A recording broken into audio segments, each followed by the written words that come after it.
নমস্কার, folklore and heritage studies YouTube চ্যানেলের পক্ষ থেকে সবাইকে আন্তরিক শুভকামনা জানিয়ে শুরু করছি।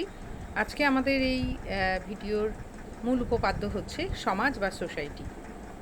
লোকসংস্কৃতি পাঠ করতে গেলে প্রথমে যে কনসেপ্টটা খুব পরিষ্কারভাবে থাকা দরকার সেটা হচ্ছে সমাজ বা সোসাইটি।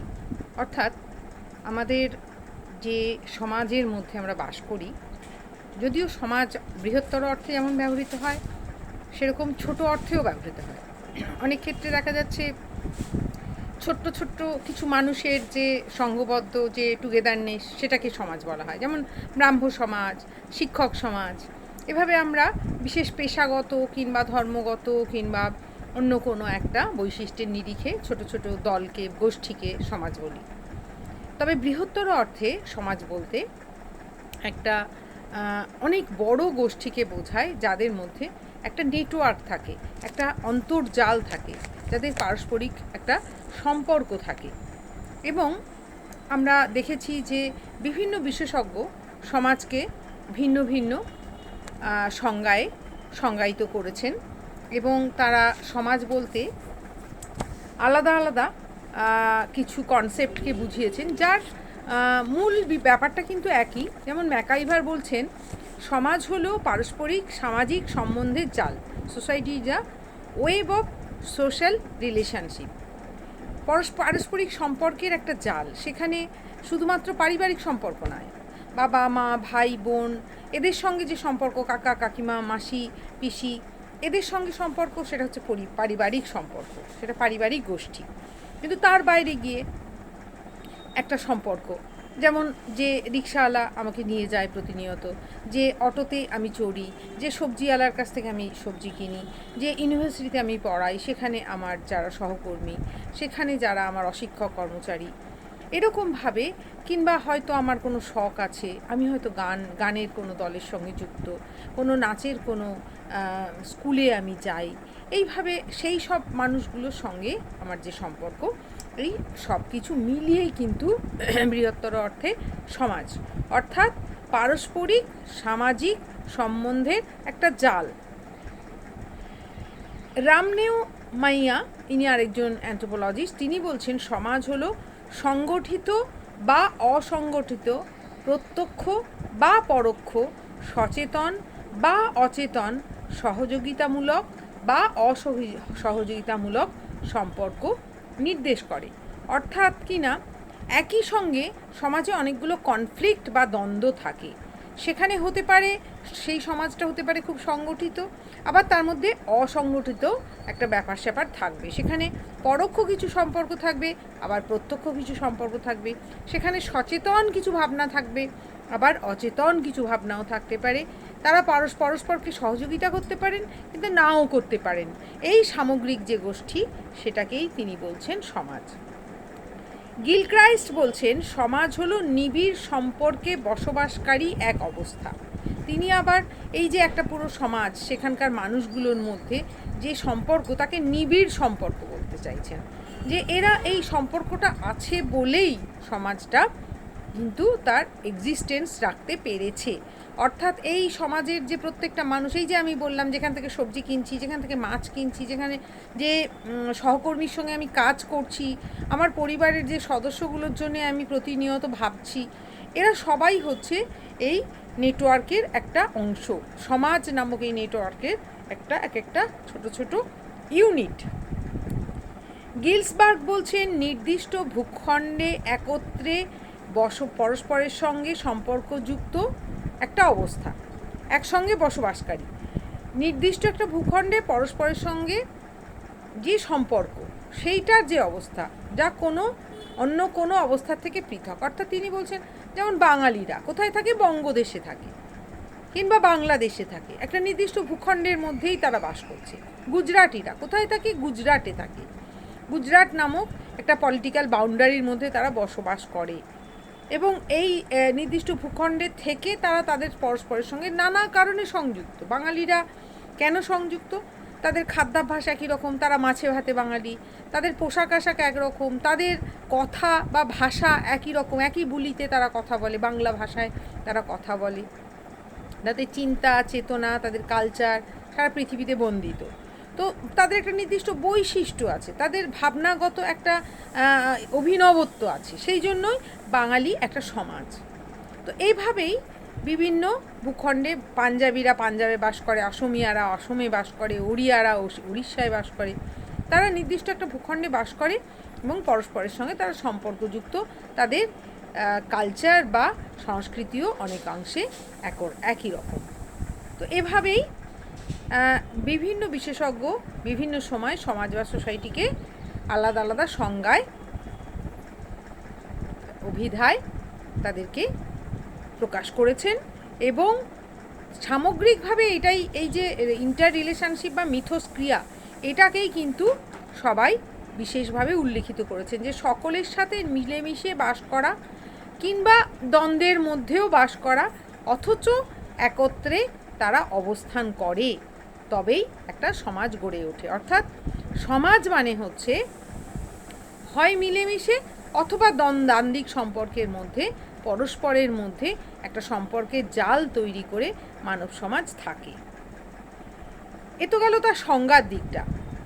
এবার এই যে সমাজ, কখন তাকে আমরা সমাজ বলছি না, তার নির্দিষ্ট কতগুলো বৈশিষ্ট্য থাকলে তখনই আমরা তাকে সমাজ বলছি। সেই বৈশিষ্ট্যগুলো কি কি? অনেকগুলো বৈশিষ্ট্য আছে, প্রায় 11টি বৈশিষ্ট্য আছে সমাজের। প্রথমত কি, সমাজের যে বিভিন্ন ইউনিটগুলো বা বিভিন্ন মানুষগুলো, তাদের মধ্যে সাদৃশ্য থাকবে। এই ক্যারেক্টারিস্টিক্সটাকে বলা হচ্ছে লাইকনেস। লাইকনেস মানে তাদের মধ্যে একটা সাদৃশ্য থাকবে। সাদৃশ্যই হচ্ছে সমাজের প্রাথমিক শর্ত। কীরকম? যেমন আমাদের বাঙালিদের চেহারা একই রকম হয়, খুব লম্বা হয় না, খুব ফর্সা হয় না। আবার আমেরিকানরা যদিও একটা মিশ্র জাতি, বাঙালিরাও একটা মিশ্র জাতি, কিন্তু তবুও মোটের ওপরে আমি বলবো যে বিশেষ একটা ভূখণ্ডে বসবাসকারী কোনো একটা এথনিক গ্রুপ, মানে যেমন সাঁওতালদের মধ্যে পরস্পরে, সাঁওতালি সমাজে যে সমস্ত মানুষ রয়েছে তাদের মোটামুটি গায়ের রং একই ধরনের, তাদের নাক, চোখ, মুখ, আকার, আকৃতি, উচ্চতা, এগুলোর মধ্যে মিল আছে বলেই তাদেরকে ওই কমিউনিটির অন্তর্গত বলে মনে করা হচ্ছে। তো সুতরাং লাইকনেস থাকবেই। আমাদের বাঙালিদের মধ্যে একটা মিল রয়েছে কি না, আমরা সবাই বাংলা ভাষায় কথা বলি, এটা একটা লাইকনেস, এটা একটা সাদৃশ্য। আমরা বাঙালিদের মধ্যে আমাদের একটা বৈশিষ্ট্য রয়েছে যে আমরা তর্কপ্রিয়, আমরা তর্ক করতে ভালোবাসি, আমরা আড্ডা প্রিয়, আড্ডা দিতে ভালোবাসি, আমরা খেতে ভালোবাসি। এগুলো হচ্ছে সাদৃশ্যের দিক, এটা হচ্ছে লাইকনেসের দিক। এবং প্রত্যেকটা সমাজেই এরকম মানুষে বেশ কিছু সাদৃশ্য থাকে। তো এটা একটা খুব গুরুত্বপূর্ণ বৈশিষ্ট্য যে সমাজের বিভিন্ন ইউনিটগুলোর মধ্যে বা মানুষগুলোর মধ্যে, মূলত মানুষেরই সমাজ হয়, যদিও বিজ্ঞান বলে যে অন্যান্য বেশ কিছু প্রাণীদের ক্ষেত্রেও কিন্তু তাদেরও সমাজ থাকে। যেমন মৌমাছিদেরও সমাজ থাকে, যেমন পিঁপড়েদেরও সুন্দর একটা সমাজ থাকে এবং তাদের সেই সমাজ খুব একটা নির্দিষ্ট নিয়মে চলে। পাখিদের সমাজ থাকে, হাতিদের সমাজ থাকে, যেখানেই তারা দলবদ্ধ হয়ে থাকে, যে গোষ্ঠীর মধ্যে যে জীবজন্তু, পশু পাখি, কীটপতঙ্গের মধ্যে দলবদ্ধ হয়ে বসবাস করার প্রবণতা আছে, তাদেরই কিন্তু একটা নির্দিষ্ট সমাজ থাকে। সমাজ থাকে বলেই তারা দলবদ্ধ হয়ে বাস করতে পারে, নিয়ম নীতিগুলো মেনে চলতে পারে। তো যেটা বললাম যে সমাজের যে ইউনিটগুলো বা এককগুলো বা এন্টিটিগুলো, সেই এন্টিটিদের মধ্যে একটা সাদৃশ্য বা লাইকনেস থাকবে। ঠিক পরের বৈশিষ্ট্যটাই কিন্তু অপোজিট, উল্টো কথা বলা হচ্ছে। সেখানে বলা হচ্ছে সমাজের প্রত্যেকটা ইউনিটের মধ্যে বৈসাদৃশ্য থাকে, ডিফারেন্সেস থাকে। কীরকম? যেমন বাঙালিরা যেমন বলছি বাংলা ভাষায় কথা বলে, সেটা তার সাদৃশ্য। ঠিক সেরকম তারা তর্কপ্রিয়, ঝগড়া করতে ভালোবাসে, তারা পরস্পরের বিরুদ্ধে প্রচুর অ্যালিগেশন লাগাবে। আবার তারা প্রতি মুহূর্তে কোনো একটা বিষয় নিয়ে, তারা ধরো রাজনৈতিক কোনো দলের কাকে ভালো কে মন্দ তাই নিয়ে দ্বন্দ্বে লিপ্ত হবে। তো এই বৈসাদৃশ্য থাকবে তাদের। আবার ছোট্ট ক্ষুদ্রভাবে দেখলে আমরা বলছি সবাই বাংলায় কথা বলে, এটা তাদের সাদৃশ্য। আবার এটাও তো কথা যে বাঙালিদের মধ্যে বৈসাদৃশ্য আছে ভাষা নিয়ে। কেউ চট্টগ্রামের ভাষা বলে, কেউ পুরুলিয়ার ভাষা বলে, কেউ মানে খুলনার ভাষা বলে, তো কেউ দেখা যাচ্ছে মুর্শিদাবাদের আঞ্চলিক ভাষা বলে।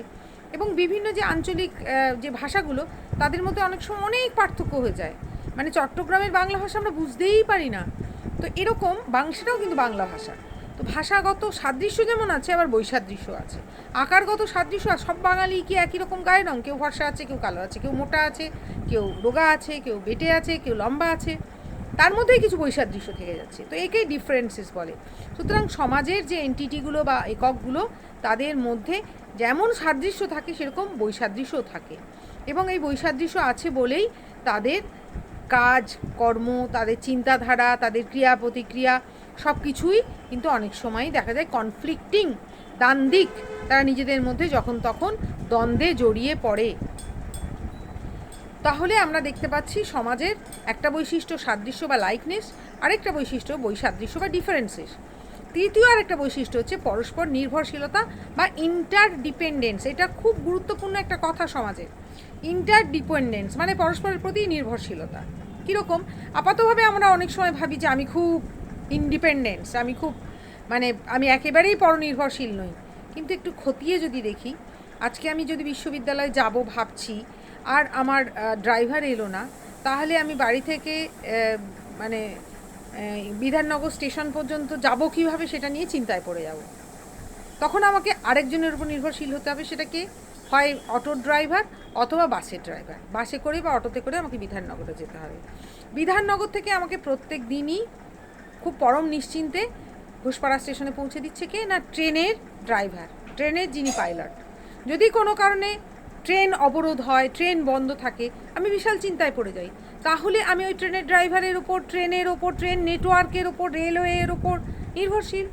আমি অটোর ওপর, আমি বাসের ওপর নির্ভরশীল। শুধু আমি একা নই, সমাজের সমস্ত মানুষই তার মোবিলিটির জন্য, তার এই গতির জন্য অবশ্যই কারোর না কারোর উপর নির্ভর করে।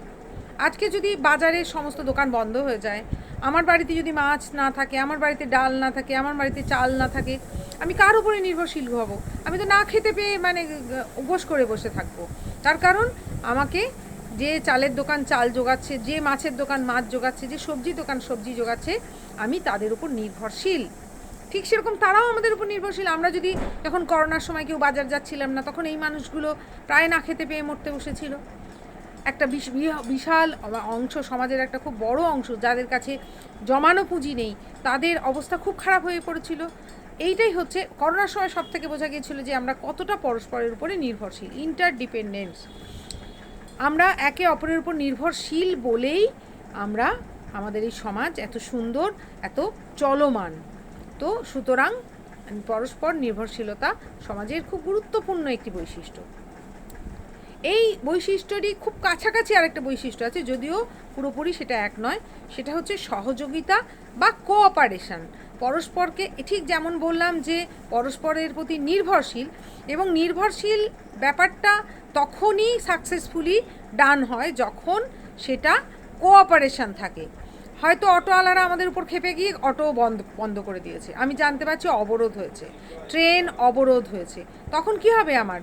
তখন আমি তাদের কোঅপারেশন পাবো না। কোঅপারেশন না পেলে আমার অবস্থা কী হবে? আমি খুবই অবস্থা খারাপ হয়ে যাবে। আমি তখন খুব চিন্তায় পড়ে যাব, দুশ্চিন্তায় পড়ে যাব। তখন আমি সমান্তরাল কোনো ব্যবস্থার খোঁজে ঘুরে বেড়াবো যে আচ্ছা ঠিক আছে, অটো বন্ধ, বাস বন্ধ, আমার ড্রাইভার আসেনি, তাহলে আমি কিভাবে যাব?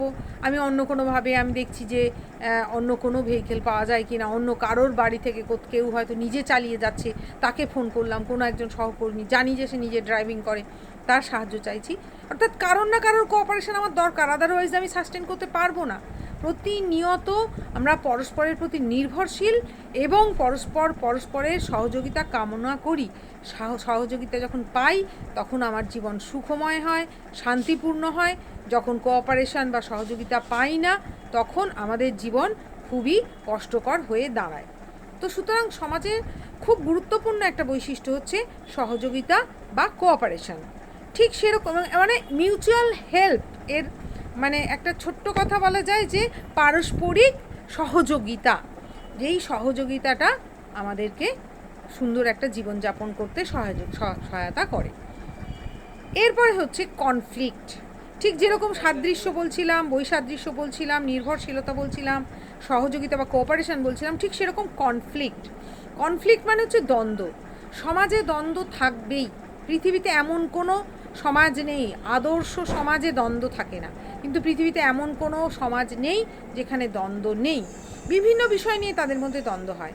ধরো রাজনৈতিক মতাদর্শ নিয়ে দ্বন্দ্ব হতে পারে, প্রশাসক কে হবে তাই নিয়ে দ্বন্দ্ব হতে পারে, পরিবারের মধ্যেই তো প্রতিনিয়ত দ্বন্দ্ব হচ্ছে। এ যদি বলে আজ মাংস খাবো তো অন্যজন বলবে মাছ খাবো, এ যদি বলে আজকে আলুর তরকারি খাবো তো অন্যজন বলবে না আলু খেয়ে খেয়ে মুখে হয়ে গেছে। তো এই যে পারিবারিক দ্বন্দ্ব, কেউ হয়তো বলো সিনেমা দেখতে যাবো, অন্যজন বলবে না আমার সিনেমা দেখতে যেতে ভালো লাগছে না, আজকে আমি শুয়ে শুয়ে একটু আরাম করব। তো এই কনফ্লিক্ট যেখানে পরিবারের একটা বৈশিষ্ট্য, যেখানে আমাদের মানব সমাজের একটা বৈশিষ্ট্য, তো সুতরাং আমাদের এটা একটা গুরুত্বপূর্ণ ক্যারেক্টারিস্টিক্স তো হবেই। কনফ্লিক্ট বা দ্বন্দ্ব না থাকলে সেই সমাজ আসলে কোনো সমাজই নয়, এটা বলা যেতে পারে। তো সুতরাং সমাজ মানেই কনফ্লিক্ট থাকবে। আবার সমাজ মানে কম্পিটিশান থাকবে, অর্থাৎ প্রতিযোগিতা। সমাজের প্রত্যেকটা মানুষের মধ্যে পারস্পরিক কম্পিটিশান বা প্রতিযোগিতা থাকে।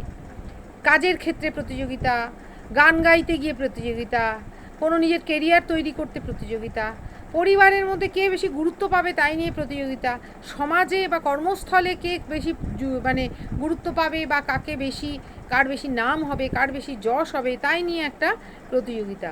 সুতরাং কম্পিটিশান বা প্রতিযোগিতাও সমাজের একটা গুরুত্বপূর্ণ বৈশিষ্ট্য। এছাড়া আছে তার একটা গুরুত্বপূর্ণ বৈশিষ্ট্য স্থায়িত্ব বা পার্মানেন্ট। সমাজ হচ্ছে এমন একটা নেটওয়ার্ক যেটা পার্মানেন্ট। যতদিন মানব সমাজ থাকবে, যতদিন মানব সমাজের একটা ছোট অংশও বেঁচে থাকবে, ততদিন কিন্তু সমাজ থাকবেই। সমাজ পরিবর্তনশীল হতে পারে। সমাজ একটা দেশ থেকে এক দেশের, বাঙালি সমাজ আর আমেরিকান সমাজ আলাদা হতে পারে, আফ্রিকান সমাজ আলাদা হতে পারে, তাদের মধ্যে পারস্পরিক পার্থক্য থাকতে পারে, কিন্তু মানব সমাজ কিন্তু একটা স্থায়ী এন্টিটি, একটা এমন নেটওয়ার্ক যেটা চিরস্থায়ী। আগেও ছিল, যখন সে শিকারী সংগ্রহজীবী ছিল তখনও তার সমাজ ছিল, যখন সে পশুপালক হয়েছে তখনও তার সমাজ ছিল, যখন সে শহর গড়ে তুলেছে, যখন সে নগরকেন্দ্রিক জীবনে এসেছে, যখন সে কৃষিকেন্দ্রিক জীবনযাপন করেছে, তখনও কিন্তু তার একটা এই ব্যাপারটা ছিল যে সেটা একটা স্থায়ী, সেটা পরিবর্তনশীল কিন্তু স্থায়ী। তো সমাজ থাকবেই, যতদিন মানব বেঁচে থাকবে পৃথিবীতে ততদিন সমাজ থাকবেই। সুতরাং তার পার্মানেন্ট বা স্থায়িত্ব থাকবেই। অ্যাকোমোডেশন, সমাজের অন্যতম গুরুত্বপূর্ণ একটি বৈশিষ্ট্য হচ্ছে অ্যাকোমোডেশন। সমাজে যে বললাম নেটওয়ার্ক, সেই নেটওয়ার্কটা একটা অদ্ভুত ব্যাপার যে তারা কনফ্লিক্ট করবে, তারা প্রতিযোগিতা করবে, তারা পরস্পরের সঙ্গে সহযোগিতা করবে কিংবা অসহযোগিতা করবে, কিন্তু আলটিমেটলি অ্যাকোমোডেট করে দেবে। যখন আমাদের জাতি ব্যবস্থা ছিল, তখন ব্রাহ্মণ সমাজ, তারা কিন্তু যারা নমশূদ্র সমাজ বা একদম সমাজের নিম্নবর্ণ, তাদেরকে নানাভাবে অত্যাচার করত, শোষণ করত, তাদেরকে ঘরে ঢুকতে দিত না, তারা ছুঁয়ে ফেললে স্নান করত, এরকম অনেক ছিল। আজকের দিনেও দলিত যে কনসেপ্ট রয়েছে, সাবঅল্টার্ন কনসেপ্ট রয়েছে, প্রতিনিয়ত আমরা বলে থাকি যে সমাজে এই ধরনের একটা দ্বান্দ্বিক প্রেক্ষাপট রয়েছে, তা সত্ত্বেও কিন্তু অ্যাকোমোডেশনও রয়েছে। এই যে গ্রামগুলোতে ব্রাহ্মণরা এত গুরুত্ব পেত, তারা গ্রামের মধ্যস্থলে বাস করত, তা বলে কি যারা মুচি ম্যাথর, যারা ডোম হাঁড়ি, তারা বাসই করতো না, না, তারা গ্রামের প্রত্যন্ত দেশে বাস করত। তাদের জন্য কিছু নির্দিষ্ট এলাকা ছিল যে এইখানে তোমরা বাস করবে, এইখানে তোমরা তোমাদের ঘর গড়ে তুলবে। এইটা হচ্ছে সমাজের বৈশিষ্ট্য। সে অ্যাকোমোডেট করে দেয়, চোর ডাকাত খুনি বদমাশ সবাইকে সে অ্যাকোমোডেট করে। এমন নয় যে তাকে সমাজ থেকে একেবারে বার করে দেওয়া হয়। যে খুন করেছে তার জন্য ল অ্যান্ড অর্ডার আছে, তাকে আইনত শাস্তি দেওয়া হবে, কিন্তু তাকে সমাজচ্যুত করা হবে না। কখনো কখনো সমাজচ্যুত করা হয়, বলা হয় যে তাকে সমাজচ্যুত করা হয়েছে, কিন্তু সেটা সমাজের নিজস্ব ধর্ম নয়, সেটা সমাজের নিজস্ব বৈশিষ্ট্য নয়। সমাজের বৈশিষ্ট্য হচ্ছে সে যেমনই মানুষ হোক, সে যেমনই এন্টিটি হোক, যেমনই একক হোক, তাকে অ্যাকোমোডেট করে নেওয়া বা তাকে ওই সমাজের মধ্যে তার একটা স্থিতিশীলতার ব্যবস্থা করে দেওয়া। ঠিক সেরকমই অ্যাবস্ট্রাক্ট ইন নেচার বা বিমূর্ত ধারণা। সমাজ একটা বিমূর্ত ধারণা। কেন না, সমাজের কোনো চেহারা নেই। সমাজকে দেখতে কেমন? মোটা না। সমাজকে দেখতে কি কালো না ফর্সা? সমাজকে দেখতে কি লম্বা না বেটে? সমাজকে দেখা যায় না। সমাজ আছে। সমাজ একটা খুব গুরুত্বপূর্ণ ইনস্টিটিউশন, মানব সমাজের একটা খুব গুরুত্বপূর্ণ ইনস্টিটিউশন, কিন্তু সমাজ একটা বিমূর্ত ধারণা, অ্যাবস্ট্রাক্ট ইন নেচার। এরপরে হচ্ছে সোশিয়াবিলিটি, সমাজের একটা অন্যতম বৈশিষ্ট্য সোশিয়াবিলিটি বা সামাজিকত্ব। সামাজিকত্ব মানেটা কি? সমাজে এই যে বললাম এত কনফ্লিক্ট, এত দ্বন্দ্ব, এত মানুষে মানুষে অসহযোগিতা, এত হিংসা, এত দেশ, এত যুদ্ধ, এক দেশে আরেক দেশের সঙ্গে কি যুদ্ধ, সারা পৃথিবীর দিকে তাকিয়ে দেখতে পাই যে মানুষে মানুষে আজ ভীষণ দ্বন্দ্ব। তাও কিন্তু মানুষ একে অন্যকে ছাড়া বাঁচবে না। একদিকে যেমন তাদের মধ্যে দ্বন্দ্ব থাকবে, অন্যদিকে আবার তারা পরস্পরকে কাছে টানবে, তারা পরস্পর হাতে হাত মিলিয়ে কাজ করবে, তারা পরস্পরকে ছাড়া কোনো দিনই তাদের অস্তিত্ব তাদের বিপন্ন হয়ে পড়বে। সেই জন্যে সেটাকেই বলে সোশিয়াবিলিটি বা সামাজিকত্ব। এটা হচ্ছে সমাজের অন্যতম বৈশিষ্ট্য। আর সবশেষে অ্যাসিমিলেশন বা সামঞ্জস্য বিধান। অ্যাসিমিলেশন মানে অনেক দ্বন্দ্ব, অনেক পার্থক্য, তাও কিন্তু তারা পরস্পরের বিভিন্ন বৈশিষ্ট্যকে গ্রহণ করে। ঘটি আর বাঙালি প্রচণ্ড দ্বন্দ্ব, তাদের অনেক ঝগড়া, চিরকালীন ঝগড়া। একটা ঘটির ছেলে একটা ঘটির এই বাঙাল মেয়েকে বিয়ে করে যদি, প্রতিনিয়ত তাদের এই সমস্ত ঘটি আর বাঙালির বিষয় নিয়ে ঝগড়া হবে। আবার তাদের অ্যাসিমিলেশন হবে, আবার সেই বাঙাল ছেলেটি আলু পোস্ত খেতে ভালোবাসবে, সেই ঘটি মেয়েটি হচ্ছে কচুর ঘন্ট খেতে ভালোবাসবে বা কচুর লতি খেতে ভালোবাসবে, শাশুড়ি মায়ের কাছ থেকে বাঙাল রান্নাগুলো শিখে নেবে, বন্ধুদের কাছে গিয়ে গল্প করবে। একেই বলে অ্যাসিমিলেশন। আমরা প্রতিনিয়ত সমাজের বিভিন্ন মানুষের সঙ্গে যেমন দ্বন্দ্বে জড়িয়ে পড়ি, সেরকম পরস্পরের বিভিন্ন বৈশিষ্ট্যকে গ্রহণ করি, পরস্পরের বিভিন্ন প্রভাবে প্রভাবিত হই, অন্যের মতো অনুকরণ করার চেষ্টা করি। একেই বলে অ্যাসিমিলেশন। এই হচ্ছে সমাজের বিভিন্ন বৈশিষ্ট্য।